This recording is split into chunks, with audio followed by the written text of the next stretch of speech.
vaxtınız xeyir olsun, ASV İqtisadiyyat təqdim edirik. Azərbaycanın Avrasiya nəqliyyat karkasının inkişafına yatırdığı investisiyalar artıb. İyulun 1-i tarixində olan məlumata görə ölkəmizin bu istiqamətdəki investisiyaların məbləği 3,14 milyard dollar təşkil edib.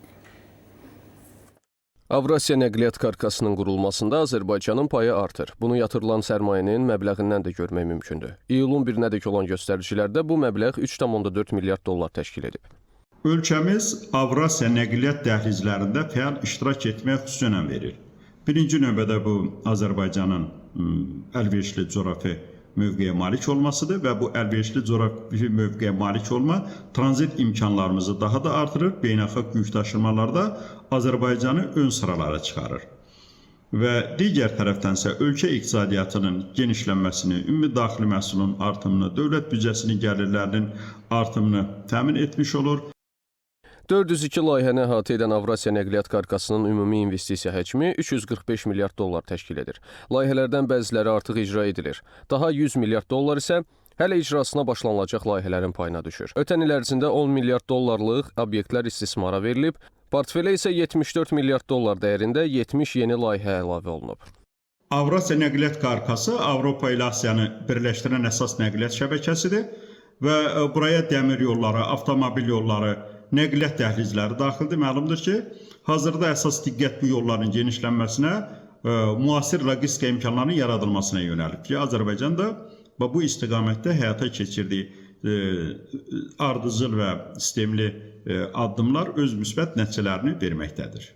Bütün investisiyaların 21%-dən çoxu, yəni 114 layihə üzrə 71,8 milyard dolları Mərkəzi Asiya regionu ölkələrinin payına düşür. Bu məbləğin 45%-dən çoxu Qazaxıstanda həyata keçirilən layihələrə aiddir. Qeyd edək ki, Avrasiya nəqliyyat karkasının regional əhatə dairəsinə Azərbaycan, Mərkəzi Asiya, Rusiya və digər qonşu regionları birləşdirən 13 ölkə daxildir. Əli Rızayev, Pərviz Mustafayev, ASTV İqtisadiyyat. Azərbaycanda ipoteka kreditləri üzrə maksimal məbləğin artırılması bazardakı tendensiyalardan asılı olacaq. Bu barədə iqtisadi mövzularla yazan jurnalistlər üçün ipoteka və kredit zəmanət fondunun fəaliyyət istiqamətləri üzrə tətbiq olunan mexanizmlərə dair keçirilən təlimdə məlumat verilib. Bildirilib ki, ipoteka kreditləşməsinə süni intellektdən istifadə edilməsi planlaşdırılır. Bu il ipoteka və kredit zəmanət fondunun xətti ilə adi ipoteka kreditləri hesabına alınan mənzillərin orta dəyəri 175.500 manat, güzəştli ipoteka kreditləri hesabına alınan mənzillərin orta dəyəri isə 133.400 manat təşkil edib. Bu barədə iqtisadi mövzularda yazan jurnalistlər üçün ipoteka və kredit zəmanət fondunun fəaliyyət istiqamətləri üzrə tətbiq edilən mexanizmlərə dair keçirilən təlimdə məlumat verildi. Bildirildi ki, Azərbaycanda ipoteka kreditləri üzrə maksimal məbləğin artırılması bazardakı tendensiyalardan asılı olacaq. Hazırda ipoteka kreditləri üzrə əsas məqsəd orta və aşağı gəlirli ailələrin mexanizmə əlçatanlığını təmin etməkdir. Bu səbəbdən fond ipoteka kreditinin maksimum məbləğini 150 min manat səviyyəsinə saxlayır. Bugün artıq 59 mindən çox vətəndaş fondun vəsaiti hesabına ipoteka kreditlərindən faydalanıb. Verilmiş ümumi kreditlərin həcmi artıq 4 milyard manat təşkil edir. Verilmiş kreditlərin 67%-ni gənclər və gənc ailələr təşkil edir. Regionların payına gəldikdə isə verilmiş kreditlərin 23%-i regionlarda rəsmiləşdirilib. Qeyd olundu ki, ipoteka və kredit zəmanət fondunun zəmanət mexanizmi tətbiq edildikdən sonra 2018-ci ildən etibarən ümumi məbləği 150 milyon manata yaxın olan 1571 zəmanətli ipoteka krediti verilib. Bu il 4056 kirayə müqaviləsi rəsmiləşdirilib və ilin sonuna qədər əlavə 400 müqavilənin bağlanacağı proqnozlaşdırılır.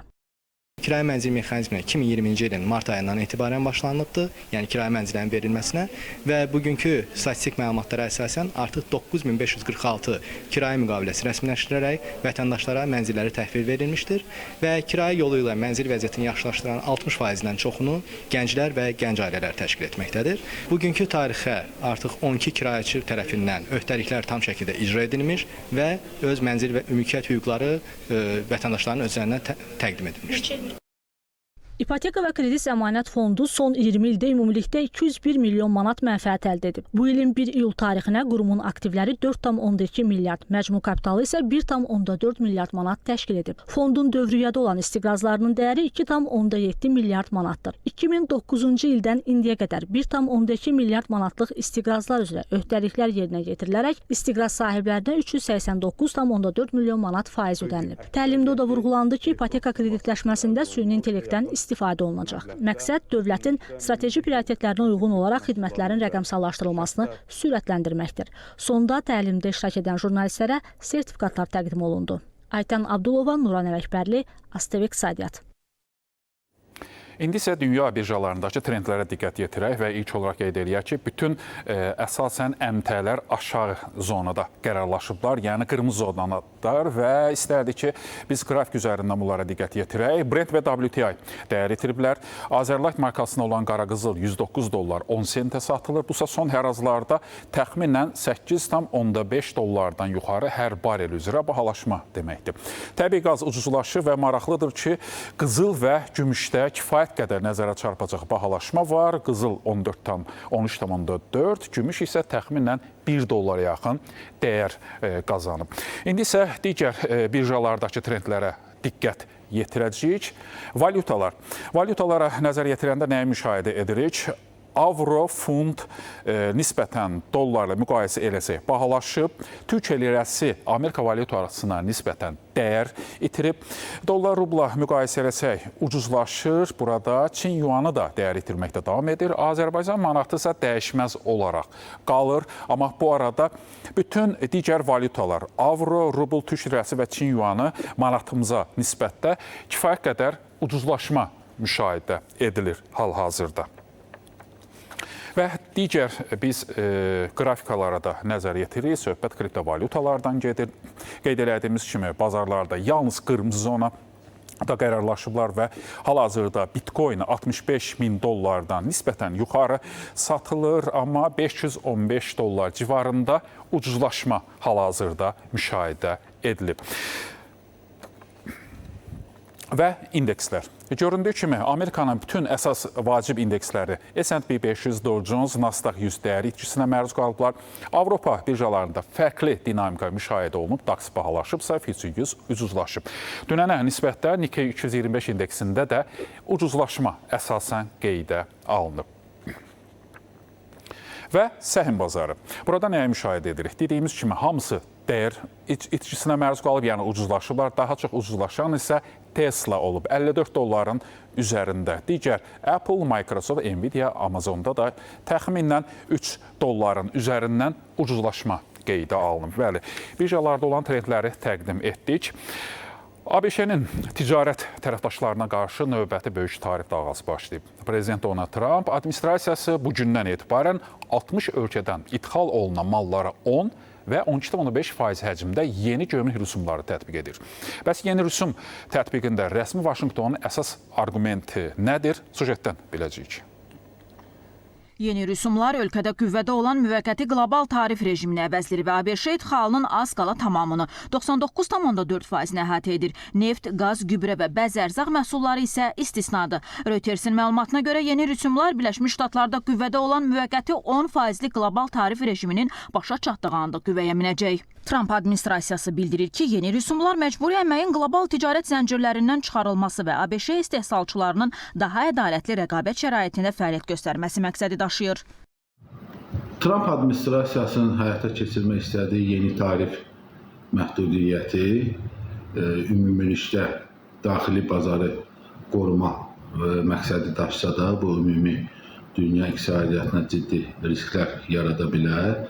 Burada həm logistika qiymətlərinin artırması, digər tərəfdən dünya iqtisadiyyatının zəifləməsi, həmçinin təchizat və istehsal zəncirlərində qiymət artımına səbəb olacaq ki, əslində bunu həm də Amerika istehlakçısı belə deyək, büdcəsindən ödəməyə məcbur qalacaqdır.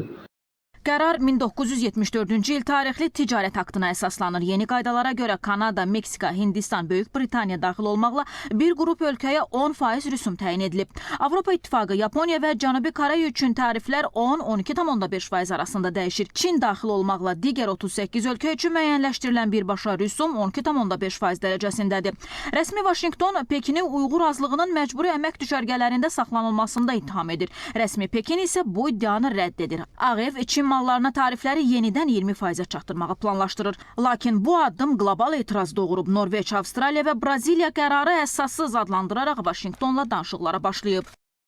və bu baxımdan bu ümumi qarşılıqlı ölkələr arasında, Amerika və digər ölkələr arasında ciddi ticarət gərginliyi yarada bilər ki, bu da ümumi dünya iqtisadiyyatında həm inflyasiyanı təhdidləyə bilər, digər tərəfdən dünya iqtisadiyyatında iqtisadi artımı və dinamikanın mənfi zəifləməsinə səbəb ola bilər. Görünən odur ki, dünya iqtisadiyyatı yeni bir proteksionizm, yəni yerli bazarı qoruma mərhələsinə qədəm qoyur. Belə olan halda Çin və Avropa İttifaqı kimi nəhənglərin bu addıma cavab tariflər tətbiq edəcəyi qaçılmaz olacaq. Ədalət rejiminin dünya iqtisadiyyatını hara sürükləyəcəyini isə zaman göstərəcək. Elnarə Həsənova, ASTV İqtisadiyyat. Belə dəyərli izləyicilər, həm ölkə, həm dünya iqtisadiyyatına dair ən çox xəbərləri təqdim etdik. Bu sahədə bugün olan xəbərlərimiz, vaxtımız burada yekunlaşdı. Sağ olun, sağ olun.